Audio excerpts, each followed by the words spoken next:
है वो एक सामान्य सरकारी कर्मी की नौकरी नहीं है। ये बिल्कुल मैं सभी टीचर्स को कहता हूं। और यदि कोई टीचर या सोच के आ रहा है कि ये सरकारी नौकरी है इसलिए मैं करना चाहता हूं या करना चाहती हूं, तो बहुत ही गलतफहमी में है। टीचर्स की नौकरी बिल्कुल भिन्न है और ये सबसे भिन्न है, मतलब इसका कोई तुलना किसी अन्य नौकरी से नहीं है। आप समझ सकते हैं, जब आप क्लास में जाते हैं तो बच्चे आपके सामने रहते हैं और आपको इस निगाह से देखते हैं कि आप उनको ज्ञान देंगे और आप उनका भविष्य बनाएंगे। एक सामान्य सरकारी नौकरी में क्या होता है, कार्यालय में बैठे हैं, संचिकाएं आती हैं जाती हैं, आप संचिका को कभी ऊपर भेजते हैं, कभी संचिका को नीचे भेजते हैं, आपकी मर्जी है, आप अप्रूवल करिए नहीं करिए, 5 दिन बाद करिए, 10 दिन बाद करिए। लेकिन एक शिक्षक की नौकरी नहीं हो सकती। आपका बिल्कुल जो आपका टारगेट सेगमेंट है वो आपके क्लासरूम में आपके सामने बैठा है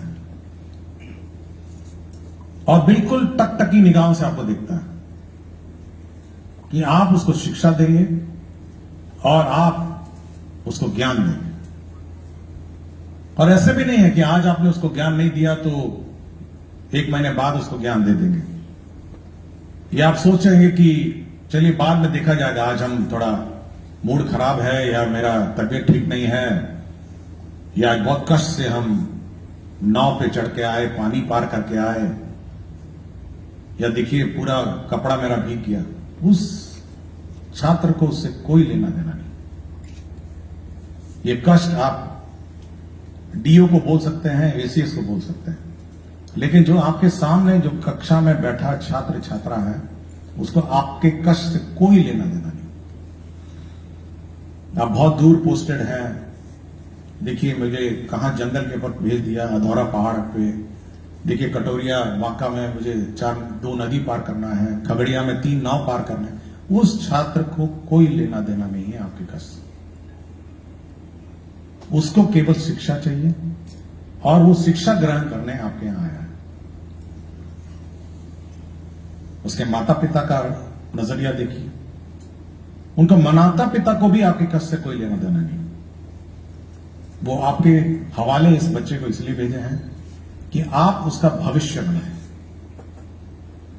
कि आप उसको पढ़ लिख कर एक ऐसा इंसान बनाएंगे जो कल समाज पर अपने पांव पर खड़ा हो। देखिए दोनों बहुत ही इंपॉर्टेंट स्टेक होल्डर आपके हैं, एक शिक्षक, एक छात्र है और एक उसके माता पिता है। और यह आपका दायित्व है कि आप ये दोनों दायित्व पूरा करें। आपका कष्ट का दायित्व सरकार, department, DEO, BEO, DPM, DO, जो नाम दीजिए, डीपीओ स्थापना है, जो उसका काम है उसका पूरा करना। ये उसकी एफिशिएंसी पर निर्भर करता है कि वो कितना आपका कष्ट हरण करे। लेकिन जो टारगेट सेगमेंट है मेन, जो आपका छात्र है, वह आप पर निर्भर करता है कि आप उसको कैसे पढ़ाएं। और अगर आप इस ड्यूटी में चूक जाते हैं, मान लिया आप गए, सुबह गए, हाजिरी लगाया, बायोमेट्रिक, ये पता नहीं कौन एसीएस आया, हाजिरी लगवाता है रोज, हेडेक है बिल्कुल। कुछ लोगों को बोलते उसमें सुना है मैंने, रोज देखिए 6:30 बजे हाजिरी लग जाता है और चेक भी करता है, बताइए वीडियो कॉल करके। तो और उसके बाद गए अपना बगल में दुकान में बैठ गए, क्योंकि बहुत सारे लोकल टीचर हैं, दुकान भी हो गई उनकी सामान्य रूप से। कुछ लोग का खेती भी हो गया, कुछ लोग खेत में अपना धान कटवाना जाते हैं, कुछ भूख के आते हैं, लेबर वेबर लगा के आएंगे, शाम को आएंगे फिर हाजिरी लगा देंगे। तो अगर आपकी ये चूक हुई, मैं ये नहीं कह रहा, ये जनरल परसेप्शन है मेरा, मैं एक 1% की बात करता हूं, ये 1% वाले हैं। मेरा अपना मानना है कि 99% टीचर्स बहुत डेडिकेटेड है। तो अगर आपकी चूक हुई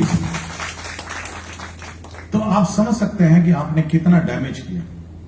एक तो आपने उस छात्र का जीवन बर्बाद कर दिया, छात्र जब सच्ची में बर्बाद कर दिया। आपको उसको सिखाना था, आप नहीं सिखाया। वो क्लास 1 से क्लास 2 पहुंच जाएगा, फिर क्लास 3 पहुंच जाएगा, उसको चाहते ही नहीं, ना मैथ्स आता है, ना इंग्लिश आता है, ना कुछ आता है।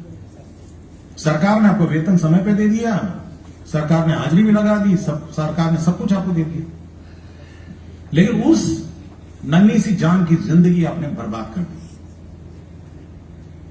और बाद में जाके क्या बनेगा? वो जब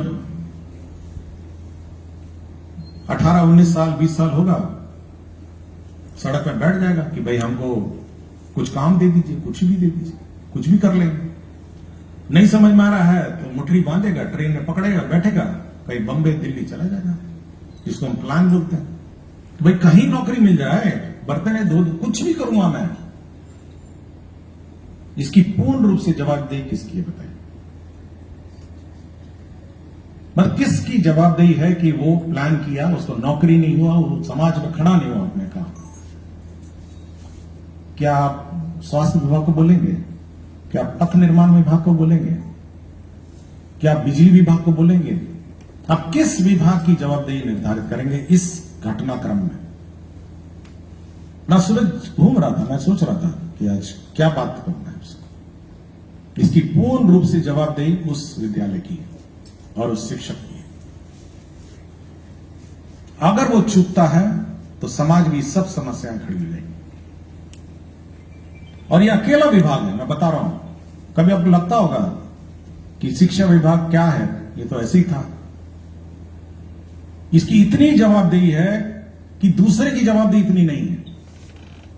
रोड आज नहीं बने, 6 महीने बाद बन जाएगा, ठेकेदार बना ही देता है, 1 साल बाद बना देता है। पुल है, 1 साल नहीं 2 साल में बन जाएगा। लेकिन क्या छात्र जो उस क्लास में है, अगर आज शिक्षा उसने ग्रहण